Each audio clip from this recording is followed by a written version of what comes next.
We've come a long way since lunch at the breadline, Mitch.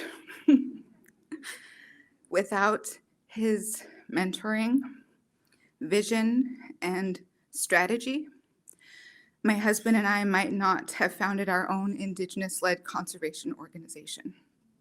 I'm honored to call Mitch my friend, and I'm pleased to introduce you all to him this evening.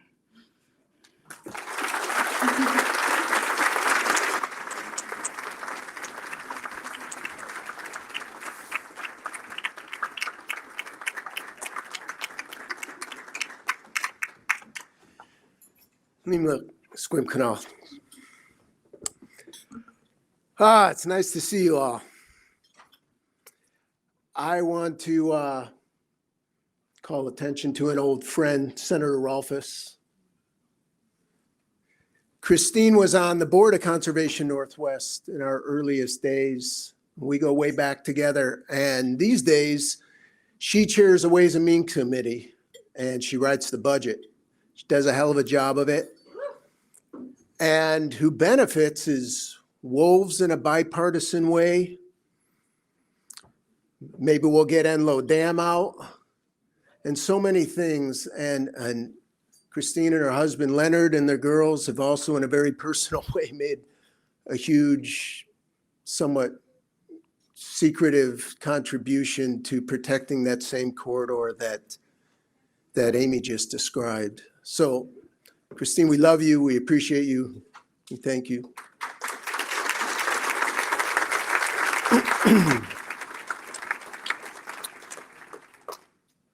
Bailey and Natalie and the whole auction team, this is our third event where we've had to innovate and be at the leading edge of innovation to hold this event, to make it possible and successful. And I'm so proud of my staff for how it's persevered.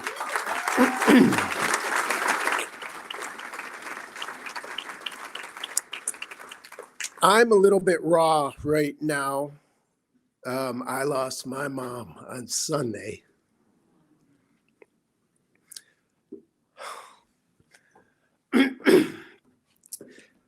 And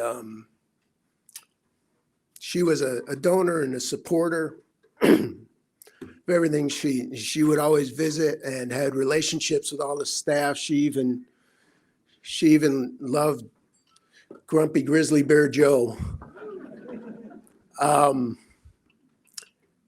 And so, I've been trying to think how I'm going to manage to be upbeat in that sense. But what Amy talked about in the Figlensky Ranch, for me, that was a lot of my effort in the last year. And it was a good year for me. I mean, it was maybe the hardest thing I've ever done in 35 years of this work. And one of the most important things, and certainly maybe the most gratifying personally, I'm finding this work to be, incredibly rewarding, being able to work with the Cowville tribes and also with them and with the First Nations of the Similkameen and fighting to protect the Similkameen River from mining. And other, endeavors with tribes that it's a different type of work than what I've personally done in the past, and it's extremely rewarding at this point of my life. And to the people who made possible that acquisition, when we acquired the Figlensky Ranch for the Cowville tribes, as far as I can tell, that's more than 10 times larger than any other American example of land back to sovereign tribes with private funding anywhere in the country.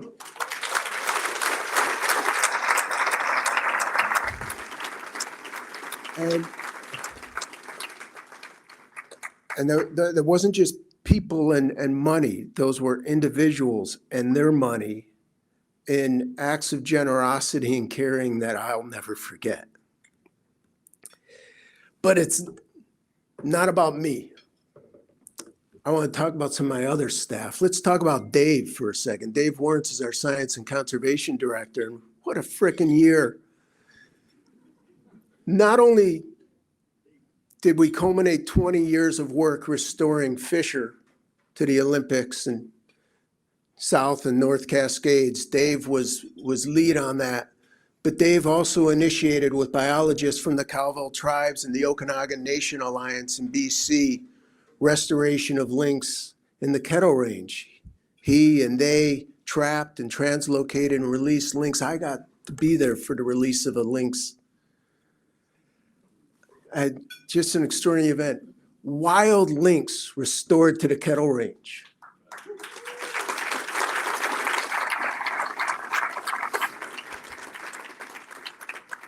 Or Paula, our policy director. Paula and Jay Shepard are our wolf team. An incredible work, not only in policy and working with Christine and Deborah and other legislators on funding. Because of that, with our private and state funding, Washington has more effort into coexistence, maintaining peace between wolves and livestock, allowing Washington to have the lowest human-caused mortality of any wolf state. Wolf recovery being done right in Washington. And Paula and Dave and I and our attorneys, culminating more than 20 years of work, brought a case to the Supreme Court, Conservation Northwest versus Department of Natural Resources, that when the Supreme Court rules, which could be as soon as tomorrow, I'm confident, I'm hopeful that this case will redefine the relationship of our state to our state public lands, finally interpreting and putting into action the intentions of our constitutional framers that our public lands are to be managed for the benefit of all the people.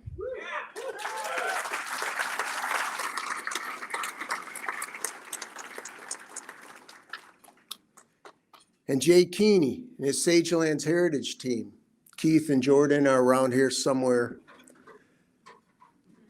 not only provided the community relationships that enabled broad public and legislative support that's, funding construction of underpasses on Highway 97 to extend, to enable the Cascades to Rockies habitat corridor that the Figlensky Ranch and another upcoming acquisition that we're doing with the Cowville tribes that's as or more ecologically and culturally significant.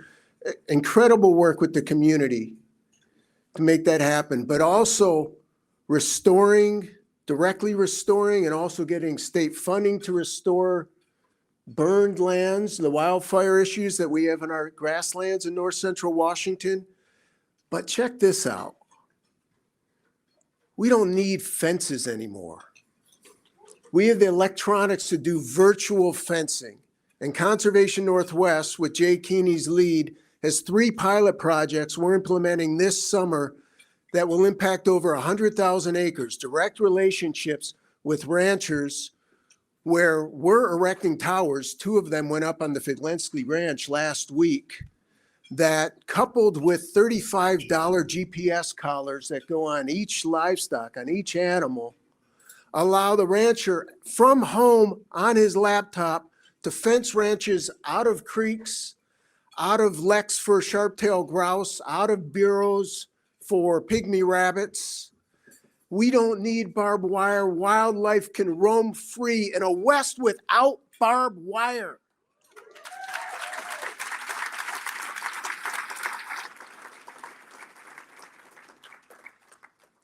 So many more projects. What Joe's got going on, grizzly bear recovery in the south part of British Columbia. I'll talk more about that next year because I'm sure we're going to have some big progress to talk about.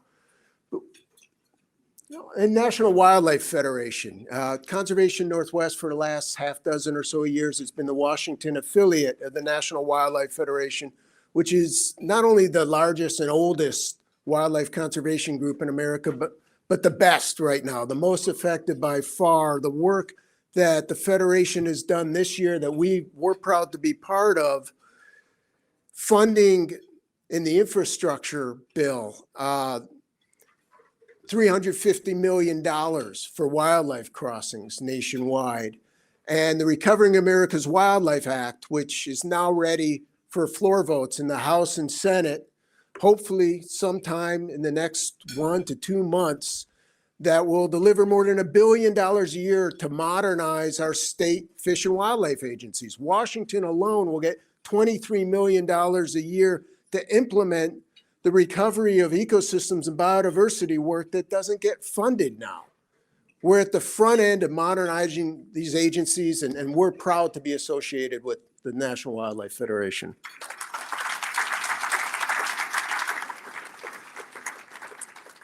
So all the staff, we took advantage of COVID to work over online and develop a new 5-year strategic plan. We're going to have 4 new programs over the years ahead. We've already implemented one with Kurt in the lead to promote coexistence of wildlife and outdoor recreation, because the level of recreation is so intensive now that we can't count on good intentions for our wildlife to be taken care of.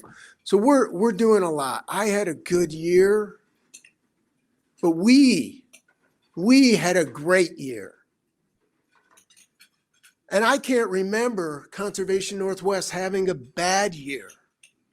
The progress we make in connecting and protecting our large landscape so that it functions, it can support and recover populations of all of our native and inspiring wildlife, it's working. Our message of hope and heritage, our pragmatic, collaborative work, eschewing whiny polarization to actually find solutions to problems, it's working. And you all are the foundation, and your support is the lifeblood that enables this. And I'm so appreciative. I just want you to know that we all value our relationship with you and the support you give. Thank you.